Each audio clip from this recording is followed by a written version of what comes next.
चांदनी बेगम, कुरुतलैन Haider.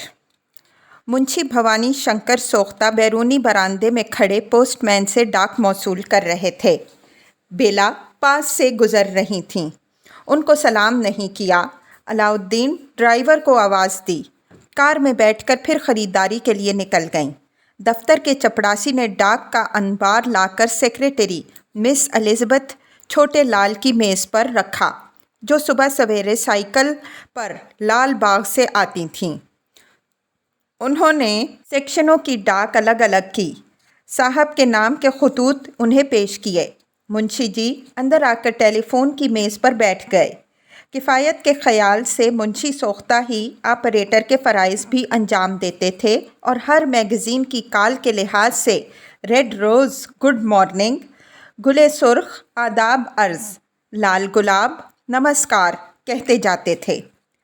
Telephone operator के अलावा red rose publication के कानूनी मशीर भी थे और गुले सुर्ख के अदबी सेक्शन की अवारत इन्हीं के ज़िम्मे थी।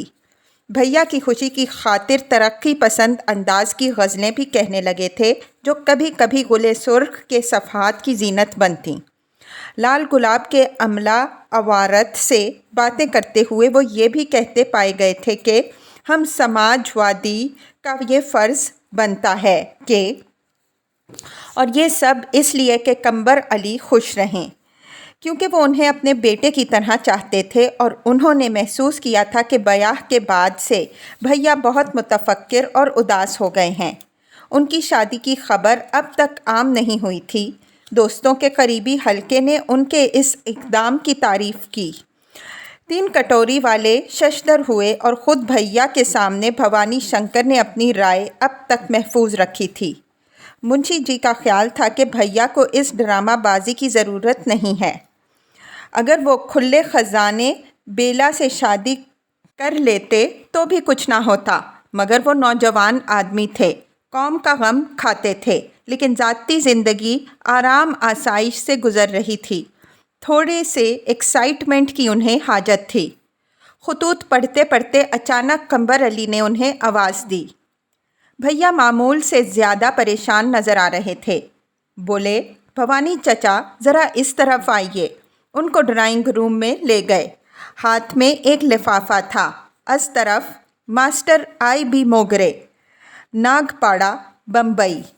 भवानी शंकर सोख्ता बैरिस्टर अज़हर अली मरहूम के क्लर्क की हैसियत से फरेबदेही के मुकदमात का 40 साला तजर्बा रखते थे।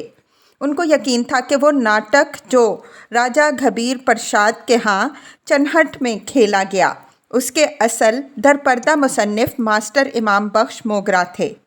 उन्होंने देखा कि कंबर अली खुद मुख्तार, साहिब जायदाद, जज्बाती और सादा लौह नौजवान हैं।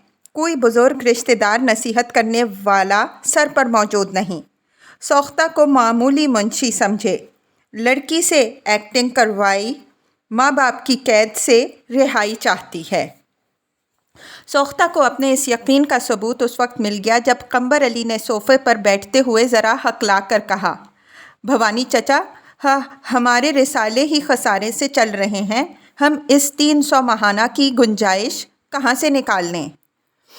भवानी शंकर ने कमानीदार ऐनक नाक की फन्नक पर जमाई। उस्ताद मोगरे से कम तराज थे। आप जैसे बड़े आदमी ने हम गरीबों को इतना बड़ा धोखा दिया। हमारी सनोबर कंपनी अभी चालू भी ना हुई थी कि ठप हो गई। हम तीनों बहुत जल्द रोड पर आ जाएंगे। हम आप रईसों को पहचानते हैं। जिस तरह गुल अब्बास आपकी नज़रों में चढ़ी उतर भी सकती है, मगर अब वो कहीं की ना रहेगी। इसका बड़ी फिल्म स्टार बनने का चांस भी मारा गया। बहादुर साहब हमारे ख़र्चे के लिए माली इमदाद कहाँ तक करें? वो ख़ुद बाल बच्चों वाले आदमी हैं। मबलग़ 300 रुपया माहवार ता हयात पेंशन मुकर्रर फरमाइए। ज़ौजा और हम आपको दुआएं देंगे। मुंशी जी ने ऐनक उतारी।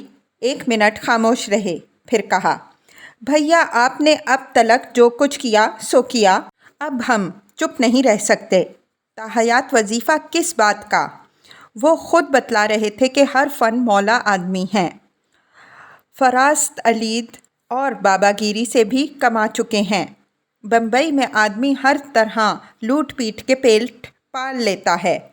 अब तक वहाँ कोई बादशाही कर रहे थे और वो जवान का हीरो बटा ज़ीरो बेटा है, वो तबलची उनको कमा कर नहीं खिला सकता।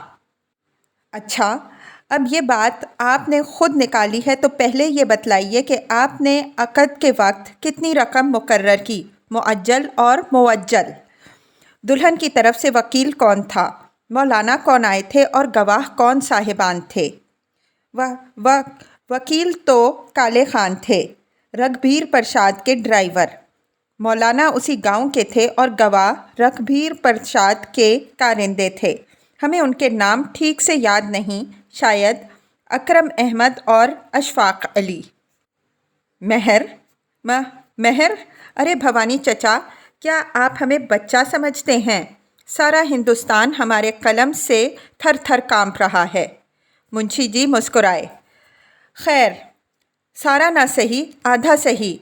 तमाम मंत्री लोग सबसे पहले हमारे एडिटोरियल पढ़ते हैं। खुद पंडित जी, महर, मुअज्जल और मुवज्जल, वो तो हमने सब काम सोच समझ कर किया है। हम भी तो आखिर बैरिस्टर के लड़के हैं। महर, बस ये कोठी ही समझ लीजिए, मगर महज को कोठी, भाग नहीं। सोख्ता शशदर रह गए। रुमाल निकालकर पेशानी से पसीना पोंछा। चंद लम्हों तक बड़ी गंभीर खामोशी तारी रही।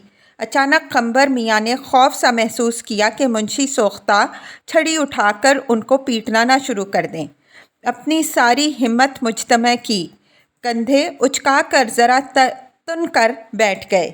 हल्की सी सीटी बजाने की कोशिश की, फिक्री के इजहार के लिए टांगें हिलाने लगे। बेगम साहिबा मरहूमा के लाकर की कुंजी भी आपके पास थी। उनके ज़ेवरात, ओहो, लाकर में अम्मी के ज़ेवरात हैं, ये तो हम भूल ही गए थे। अच्छा हुआ आपने बतला दिया। हम इनको फ़रोख्त कर देंगे और रसालों में जो नुकसान हो रहा है उस पैसे से इसे पूरा करेंगे। बेला को ना बतलाइएगा, वरना वो पीछे पड़ जाएंगी कि ज़ेवर भी मुझे दे दो। औरतों को गहने पाते का जाने क्यों इतना जुनून होता है। भवानी चचा, लाकर में और क्या है? शेयर, सर्टिफिकेट वगैरह? जी हाँ। अच्छा हुआ आपने बतला दिया। मौका पड़ने पर शेयर्स फ़रोख्त कर सकते हैं। अब हमें ज़रा इत्मीनान हुआ। अच्छा, आप मनी आर्डर फार्म तो निकालिए। क्यों? मुगरा चंबेली को भूखों मरने दें। भवानी चचा, वो हमारी बयाहती बीबी के नादार वालिदैन हैं और हमें अपनी बीबी से कोई शिकायत नहीं। भैया, ये सारी नोटकी मास्टर मुगरा ने की थी कि बेला रानी इस माहौल से निकलना चाहती हैं और आप इनकी दस्तगीरी कीजिए। और आप इतने भोले हैं कि उनके भर्रे में आ गए। ज़रा गौर से सोचिए, ठंडे दिल से। और फिर उन्होंने कोठी भी आपसे अपने नाम लिखवा ली।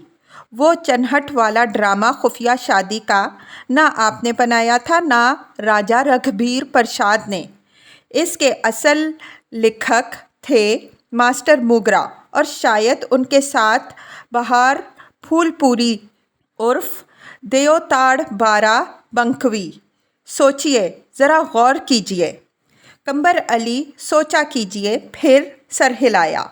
भवानी चचा, ऐसा मुमकिन भी है और नहीं भी। आप कानूनदान आदमी हैं और कानून में एक चीज़ the benefit of the doubt होती है। आप वो इन सब को ना दीजिएगा। मिस बर्डी छोटे लाल ने दरवाजे में से झांका। Sir, call for you. वो उठे। चलिए, मास्टर जी के नाम 200 महीना आज से जारी कर दीजिए। अगर देखा जाए तो हमने वाकई उनके साथ ज़्यादती की। उनका सनोबर फिल्म कंपनी का बना बनाया खेल बिगाड़ दिया। आपको बेचारे उस्ताद से कोई हमदर्दी ही नहीं। आप अब एक प्रगतिवादी पत्रकार हैं। आप भी सोचिए, हमारे जागीर समाज ने इन फनकारों को सदियों तलक जूते की नोक पर रखा, इनका इस्तेहसाल किया। हम अगर अपनी ज़ाती ज़िंदगी में अपने आदर्शों पर अमल ना करें तो हमारी मार्क्सिज़म पर 3 हरफ। हाँ कामरेड छोटे लाल, ہم آ رہے ہیں۔ ٹیلی فون الیکشن کمیشن کے دفتر سے آیا تھا۔ دوسرے روز صبح منہ اندھیرے ڈریسنگ گاؤن میں ملبوس قمبر علی ٹہلتے ہوئے پیپل کے نیچے پہنچے، جہاں سوختہ سوریہ نمسکار اور پوجا پاٹھ میں مشغول تھے۔ سگریٹ بجھا کر دور پھینکا، ایک طرف کو کھڑے رہے۔ سوختہ نے جاب ختم کر کے سر اٹھایا۔ نمسکارم سوامی جی، قمبر علی نے شگفتگی سے کہا۔ گاڈ بلیس یو بھیا۔ ہا گاڈ ہی کے سلسلے میں تو اس وقت آپ کو زحمت دینے آئے ہیں۔ پہلے یہ بتلائیے آپ کون سے والے گاڈ کو مانتے ہیں؟ کس کو؟ خدائے واحد کو مانتے ہیں، ذات مطلق، پرم برہم، جس کے جلال کا مظہر شیو جی ہیں۔ شنکر بھگوان جمال کے مظہر و شنو، جن کے رام اور کرشنا تیہن اوتار، اور یہ سب دیوی دیوتا جو ہیں وہ ذات مطلق کا بت کدہ صفات ہیں، اس کے کارند ہیں۔ زائدہ نور مگر صاحبزادے آج الصبح مابعد الطبیعات و اعتقادات اہل ہنود کی طرف کیوں متوجہ ہوئے؟ بھائی، ہم محض اتنا پوچھ رہے تھے کہ آپ پوجا کس ایک دیوتی یا دیوتا کی کرتے ہیں یہاں بیٹھ کے؟ ہم بطور علامت جلال خداوندی شنکر بھگوان کی تقدیس کرتے ہیں۔ پرانے زمانے کا کائسٹ تھے، لہٰذا نہایت ثقیل اردو بولتے تھے۔ بس اتنی سی بات پوچھنی تھی۔ دراصل ہم الیکشن میں کھڑے ہو رہے ہیں اور چاہتے ہیں کہ آپ ایک عدد قسم کھائیں، لارڈ شیوا کی، کہ آپ بیلا کو نہ بتلائیں گے کہ الیکشن کے لیے پیسے کہاں سے آ رہا ہے۔ بس سمجھ لیجئے کہ لکشمی جی ہی بھیج دیں گے۔ از برائے خدا کوئی اور بچپنا نہ کر بیٹھے۔ بچپنا؟ دیکھیے گا ایک روز ہم منتری منڈل میں بیٹھے ہوں گے۔ قمبر علی نے منشی بھوانی شنکر کو بتلائے بغیر باپ کے خریدے ہوئے شیئرز اونے پونے بیچے۔ مقابلہ برسر اقتدار پارٹی سے تھا، لاکھوں روپیہ درکار۔ دوسرے حلے میں ماں کے زیورات پر ہاتھ صاف کیا۔ کوٹھی پر زبردست ہنگامہ رہا۔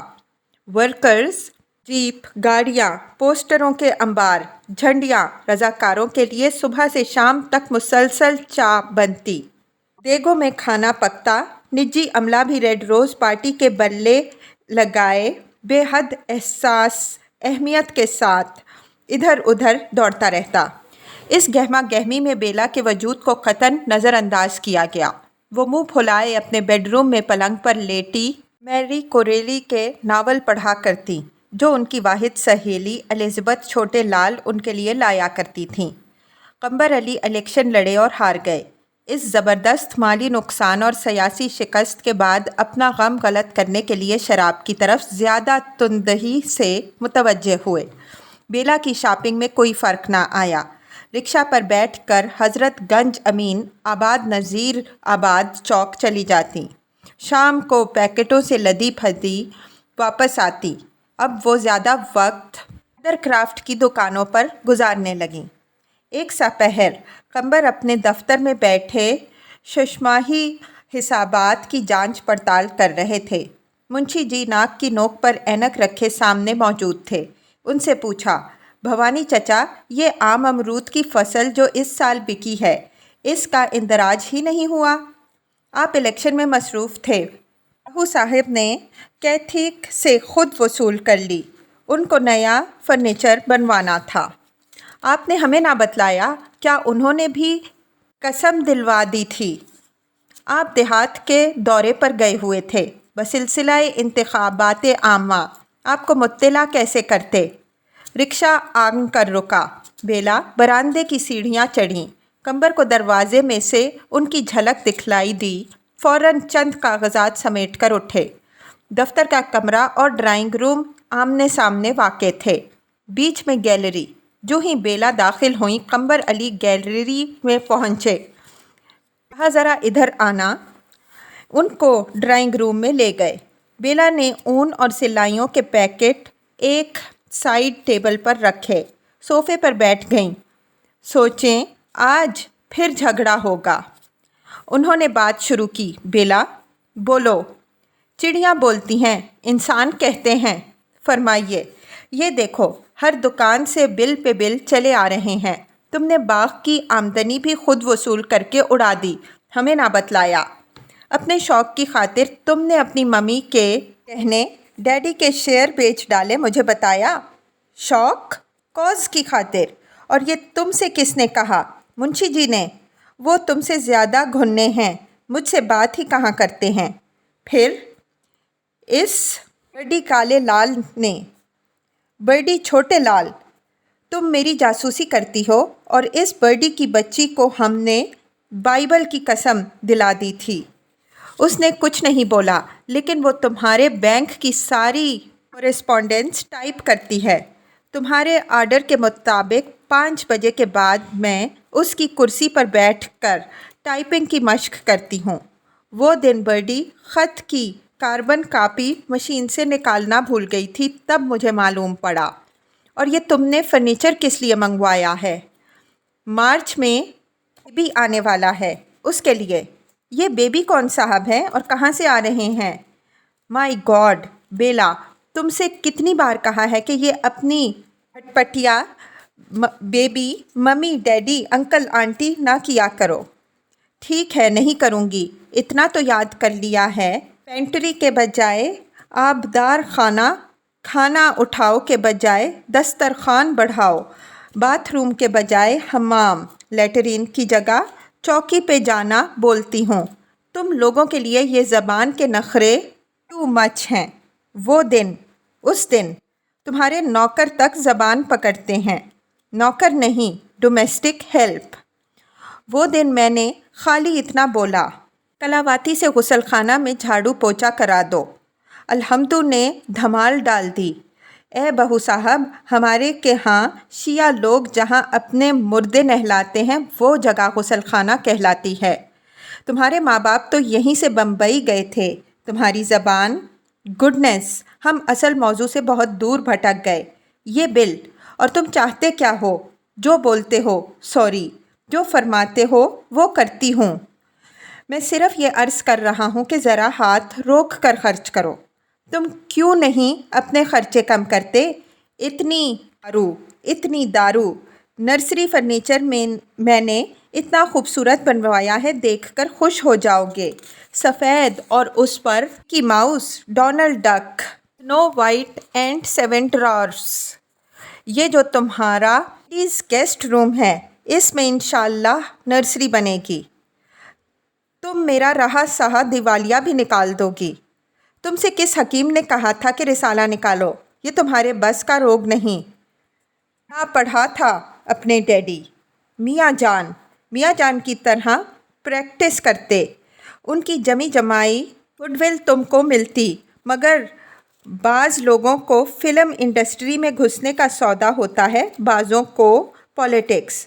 मुझे तो अपने बाप और बहार फूलपुरी में और तुम में कोई फ़र्क नज़र नहीं आता। बेला अक्सर कंबर अली को लाजवाब कर देती थी। अब अगर तुम्हारी आमदनी ज़ीरो है, रिसालों से बंद करो, बाग की ज़मीन पर दुकानें बनाओ। दुकानें? हम सरमायादारी करेंगे। इस बाग का ट्रस्ट बना रहे हैं। जनता के लिए reading room, dispensary, free night school तामीर करेंगे। साथ ही अपने लिए पागल खाना भी बनवा लेना, ताकि इसमें तुमको बंद कर दिया जाए। अच्छा, अब तुम अंदर जाओ, चाय बनवाओ। जिस जनता के लिए तुम मरे जा रहे हो, उसने तुमको इतने कम वोट दिए। तुम्हारी पार्टी प्रोग्राम को जनता ने रिजेक्ट किया। उसे अपने मंदिर, मस्जिद, गुरुद्वारे चाहिए और कुछ नहीं। तुम्हारे रमज़ानी और ईदू और अलाउद्दीन और भगवान दीन और फिटको की तरह वो भी बुनियादी हालात बदलने के लिए तैयार नहीं। आका को आका बनाए रखना चाहते हैं। तुम उनकी खातिर अपने आप को तबाह कर लो, वो तुम्हारी कभी नहीं सुनेंगे, क्योंकि उनकी क़यादत सही नहीं। इन्हें एजुकेट करना है। वो सब तुम करते रहो, लेकिन बाग का ट्रस्ट मैं नहीं बनने दूंगी। इसे फ़ौरन मेरे नाम लिखो। अच्छा, ये इतनी मुदल्लल, फाजिलाना, नासिहाना तकरीर इसलिए की गई। अपने नाम लिखवा के तो देखो, कोठी लिख कर हमाकत की। वो नाजुक मौका था। तुम्हारे गुंडा सिफ्त चाकूबाज लफंगे ब्रादर मुअज्जम के डर से बेचारे रघबीर प्रसाद ने पिस्तौल तान रखा था कि फौजदारी ना हो जावे। इसी डर से मैंने भी फ़ौरन, अब तुम बाग भी इसी तरह लिखोगे। मुझे बुली मत करो, अंदर जाओ। मैं तो अभी इसी वक्त फ़ैसला करवाऊंगी, वरना बेबी कहाँ खेलेगा। तुम्हारे बेबी को खेलने के लिए इतना बड़ा बाग दरकार है, जबकि आवाम के करोड़ों बच्चे भूखे नंगे खाक फांकते फिर रहे हैं। मैं तो जब मानूंगी जब तुम खुद जाकर उनके साथ झोंपड़ी में रहने लगो। मौका पड़ने पर ऐसा भी कर सकते हैं हम। हरगिज़ नहीं। तुमको आरामदेह घर भी चाहिए और बुढ़िया वलायती दारू भी। बुलवाइयो वकील अभी और तैयार कर लो कागज़, वरना मैं और बेबी क्या रोड पर खड़े होंगे। रोड? कौन सी रोड भाई? बाहर ठेले वाला नर्सरी फर्नीचर लेकर आन पहुंचा। सामान उतरवा लीजिए। इसने हाँक लगाई। दफ्तर बंद हो चुका था और कलावती बैरूनी बरामदे में झाड़ू दे रही थी। उसने सर्वेंट क्वार्टर की तरफ जाकर इत्तला दी, साहब बेगम साहब में फिर महाभारत छिड़ी है। अब रटत हैं, बाग मेरे नाम लिख दो। भैया हमेशा के धान पान अब तो बिल्कुल पीले पड़ गए हैं। बीबी ऐसी जालिम मिली, तौबा अल्लाह मेरे गुनाह की तौबा। जैतून ने कानों पर हाथ रखे। अंदर ड्राइंग रूम में यद्द जारी था। अवाम की फ़िक्र में बेचारे का हाल पतला हुआ जा रहा था। असलियत में तुमसे ज़्यादा क्लास कॉन्शियस कोई ना होगा। मैं क्लास कॉन्शियस? तुमने आज तक मुझे अपने दोस्तों से क्यों नहीं मिलवाया? मुझे अंडरग्राउंड कर रखा है। तुम डंके की चोट पर सबसे कहते कि ये मेरी बीवी बेला है, मोगरा भांड की साहबजादी। तुमने शादी तो फ़ौरन कर, मगर बाद में मेरे मुतालिक फ़ोटो फीचर भी प्रेस से वापस मंगवा लिया। उसको मेराज को बोला, ये स्टोरी फ़ौरन किल कर दो। कायदा है जब आदमी की शादी होती है, उसके दोस्त अहबाब नए जोड़े की दावतें करते हैं। तुम्हारे दुलारे रघबीर प्रसाद की रानी तक ने आज तक मुझे इनवाइट नहीं किया। जिनके मकान पर ही निकाह हुआ था, आज तक मिली भी नहीं। जो तुम्हारे मुफ्त खोरे यहाँ शाम को आन कर अड्डा जमाते हैं, उनसे भी नहीं मिलवाते। वो सब इंटेलेक्चुअल लोग हैं, उनसे तुम क्या बात करोगी? वही कव्वाली और सिनेमा। इतना कहकर वो ज़रा पछताए, क्योंकि ये बेला जैसी ज़हीन और बाशऊर लड़की के साथ सरीहन ज़्यादती थी। मेरी दोस्त कौन है? बेचारी एलिज़ाबेथ छोटे लाल, मेरी तरह की मिस्कीन गरीब बैक ग्राउंड की लड़की। मैं शॉपिंग भी ना करूं, खाली बुनिया क्या करे? इस कोठे का अनाज इस कोठे में। सारे वक्त कमरों का फर्नीचर इधर से उधर रखवाया करती हूँ। खैर, वो तो मुझे घर सजाने का हमेशा से शौक़ था। खोली में टीन के कनस्तरों में गुलाब उगाए थे। पुरानी साड़ियों के पर्दे सी कर टांगती थी।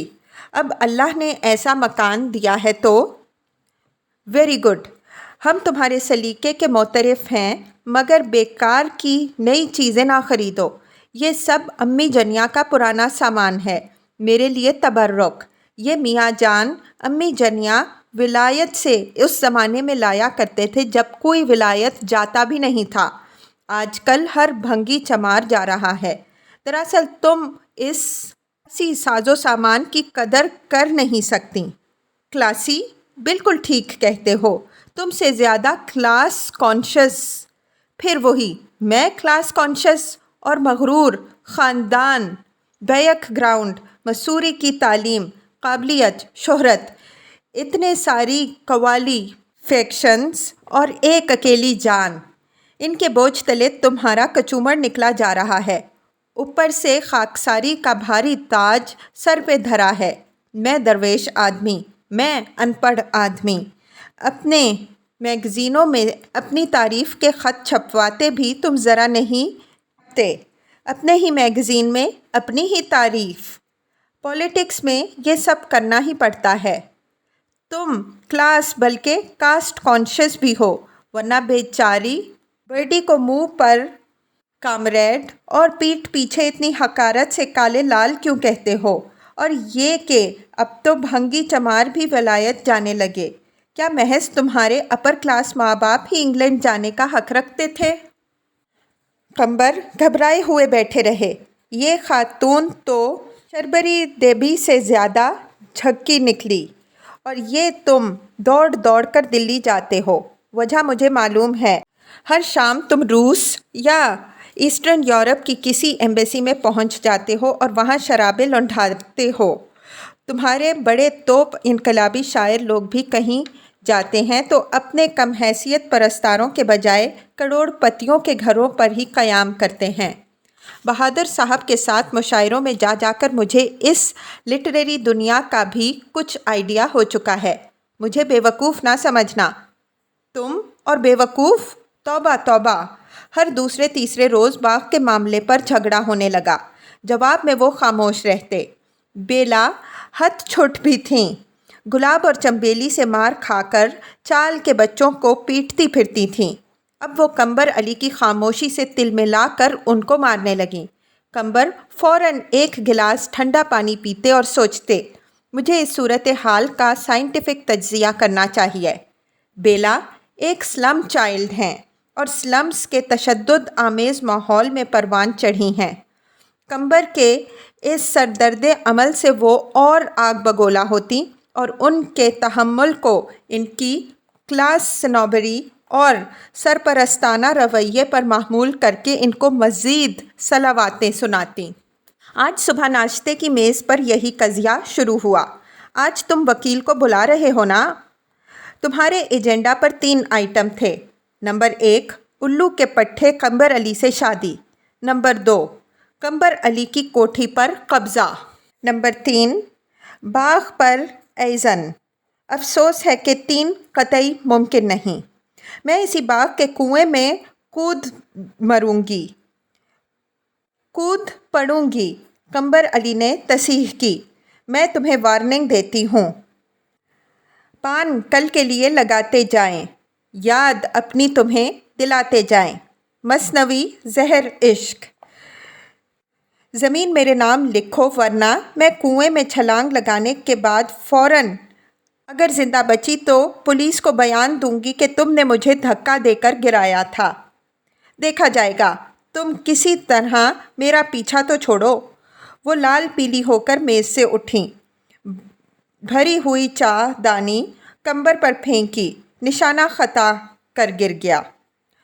उठकर बाहर भागे। ये उनको धक्के देती मारती हुई दौड़ी। वो लपक कर कार में जा बैठे। इंजन स्टार्ट किया और गायब हो गए। वधु मालती के बैल के करीब चंद कैठेक मौजूद थे और एक पार की कप्टरन। उसने ज़दोकोब की खबर 3 कटोरी हाउस पहुंचाई। उसी रात 2-2:30 का अमल रहा होगा। कुएं में कोई भारी चीज़ गिरने की आवाज़ आई। बाड़े वाले चबूतरे पर अलहम्दु नमाज तहज्जुद के बाद चटाई लपेट रही थी। फ़ौरन दौड़ी। रमज़ानी, अलाउद्दीन, ईदू और नथा को जगाया। वो कुएं की तरफ भागे। इन सब के दिलों में एक ही ख्याल की चकमक दहकी। खुदा करे ये वो हों, भैया ना हों। भगवान दीन और फिटकू ने कुएं के अंदर झांका। झिग्गी बंद गई। फिटकू ने ओफीलिया वाली मशहूर तस्वीर नहीं देखी थी। पानी की सतह पर बिखरे बाल और बालों में उलझे फूल और पत्ते। बेगम साहब रस्सी थाम लीजिए, रस्सी खूब जोर से पकड़िए रहिए, घबराइए मत, या अली मदद। रमज़ानी कुएं में उतरने के लिए तैयार हुए। मुंशी जी हस्बे मामूल दफ्तर की रद्दी फर्श पर फैलाए एक एक कागज़ उठाकर देख रहे थे कि कोई काम की चीज़ कबाड़ी के हाँ ना चली जाए। दिल ना लगा। ध्यान भैया की तरफ था, जिनके मसाइब किसी सूरत कम होने में ना आते थे। उनके मुताल्लिक फ़ाल देखने के लिए अलमारी से दीवाने हाफिज़ उतारा। छत से लटकते गैर शेड के बल्ब के नीचे पलंग पर आलती पालती मार कर बैठी थे कि हवास बाख्ता अलहम्दु अंदर आईं। قمبر علی صبح کی زد و کوب کے بعد اسمبلی سیشن کور کرنے کے بعد نکل گئے تھے۔ حسب دستور رات گئے واپس آئے، آتے ہی پلنگ پر گر کر سو گئے۔